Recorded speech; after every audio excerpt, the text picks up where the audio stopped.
আমি আজকে আপনাদের একটা গল্প শোনাই, সায়েন্স, কমার্স, আর্টস।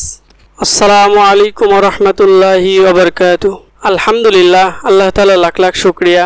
কিছু সমস্যার কারণে আজকে সারাদিন কারেন্ট থাকবে না, আর সারাদিন কারেন্ট না থাকলে যে কি পরিমাণ কষ্ট সেটা একজন খামারিরাই বোঝে। যেহেতু আজকে প্রচণ্ড গরম উঠেছে, গরুর ঘরের ভিতরে প্রচুর গরম, গরুর গাও প্রচুর গরম হয়ে গেছে, এই জন্য ভাবলাম যে একটু দুপুরের দিকে গরুকে গোসল করাই দিই। কিন্তু কারেন্ট না থাকার কারণে মোটর দিয়েও পানি দিতে পারছি না, এজন্য টিউবওয়েল কেসে গেছে, আমাদের পানি নিয়ে এসে গরুকে গোসল করে দেওয়া লাগছে। আসলে ভালো লাগা থেকেই যে সব কিছু হয় এরকমও না, খামারিদের প্রচুর পরিশ্রম করতে হয়।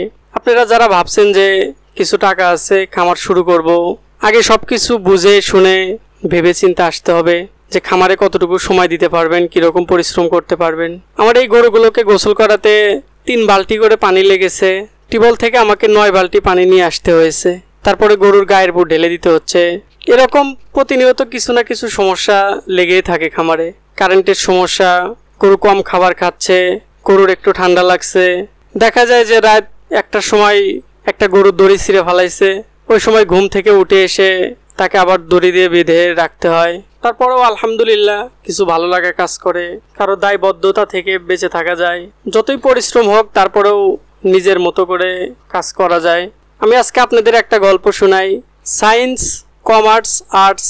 সায়েন্সের যে ছাত্রটি সে বলতেছে যে তোমাদেরকে আগেই বলেছিলাম যে তোমরা সায়েন্স নিয়ে লেখাপড়া করো। আমি সায়েন্স নিয়ে লেখাপড়া করার কারণে দেশের সবচেয়ে বড় কোম্পানির চিফ ইঞ্জিনিয়ার হিসেবে কাজ করছি। তার ওই কথা শুনে যে ছেলেটি কমার্স নিয়ে পড়াশোনা করেছেন সে বলতেছে যে তোমাদেরকে বলেছিলাম যে তোমরা কমার্স নিয়ে লেখাপড়া করো। তখন সবাই হাসতে থাকে। তখন সে বলে যে আমি কমার্স নিয়ে লেখাপড়া করার কারণে তুমি যে কোম্পানিতে চাকরি করো সেই কোম্পানির মালিক আমি। তখন সায়েন্সের যে লোকটি আছে তাকে স্যার স্যার বলে ডাকতে শুরু করে। তখন আর্টসের ছাত্রটি বলতেছে যে যে জেলায় তোমাদের কোম্পানি সেই জেলার আমি জেলা প্রশাসক। তখন তারা দুজনেই তাকে স্যার স্যার বলে ডাকা শুরু করে। তাদের মধ্যে 5-এ ফেল করা সেই ছেলেটি চলে আসে এবং বলে যে তোমরা আমাকে ক্লাস 5-এ কলম চুরির দায়ে আমাকে যেভাবে মেরেছিলে। তখন সবাই হাসাহাসি করতে থাকে। তখন লোকটি বলে যে তারপর থেকে আমাকে আর পড়াশোনা করা হয়নি। তখন সবাই বলতে থাকে যে তুমি তো একজন মূর্খ তাহলে। তখন সে বলে যে আমি একজন মন্ত্রী। তার মন্ত্রী কথাটা শোনার সাথে সাথে যে জেলা প্রশাসক আছে সে সালাম করা শুরু করে দেয়। তাহলে চিন্তা করেন যে পরের দুজনের কি অবস্থা।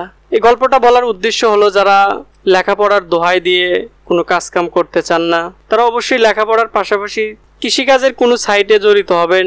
লেখাপড়ার পাশাপাশি পরিবারের অন্যান্য সদস্যের সাথে একটু সহযোগিতা করলেন, তাহলে দেখা যাবে যে লেখাপড়া শেষ হওয়ার পরে কারো গোলামি করতে হবে না, নিজেই নিজের মতো করে গুছিয়ে নিতে পারবেন। তো যাই হোক, সবাই আমাদের জন্য দোয়া করবেন, আমাদের খামারের জন্য সবাই দোয়া করবেন।